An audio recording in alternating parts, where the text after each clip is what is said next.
تصاویر کاملا برهنه و به دور از تصور آریانا سعید در امریکا.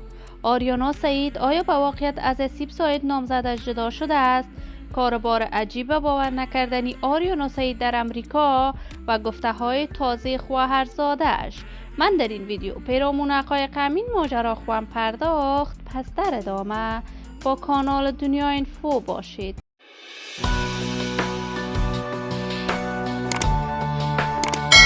سلام و سلامتی نثار تک تک از شما دوزاران نهایت ارجمند کانال دنیا اینفو. شما را خوش آمدید میگم به یکی دیگر از ویدیوهای جذاب و دیدنی کانال دنیا اینفو. برای حمایت هرچی بیشتر از این کانال علامت سابسکرایب را فشار دهید تا بیننده ویدیوهای جذاب و دیدنی کانال دنیا اینفو باشید.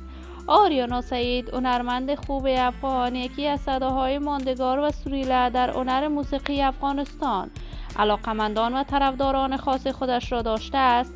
آریانا سعید برنامه‌های مختلف برای دوزاران و طرفداران موسیقیش در سرتاسر جهان برگزار می‌کند. این هنرمند محبوب و سرشناس افغان در کشور امریکا نهاد برای دفاع از حقوق زنان ساخته است و در رأس این نهاد برنامه‌های مختلف را برای علاقمندان و دوزارانش برگزار کرده است.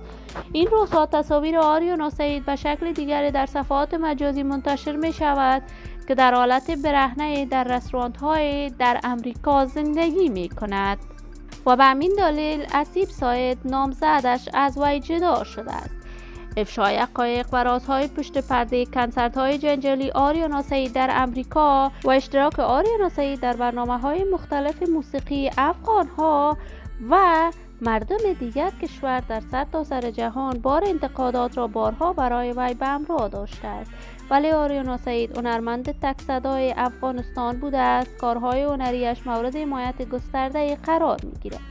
من هم آرزوی موفقیت، کامیابی و سعادت برای آریانا سعید با جمعی از هنرمندان با استعداد افغان از بارگاه عزت الایزال تمنا دارم. دوستان نهایت ارجمند کانال دنیا اینفو، شما هم نظریاتتان را در بخش کامنت با من شریک بسازید.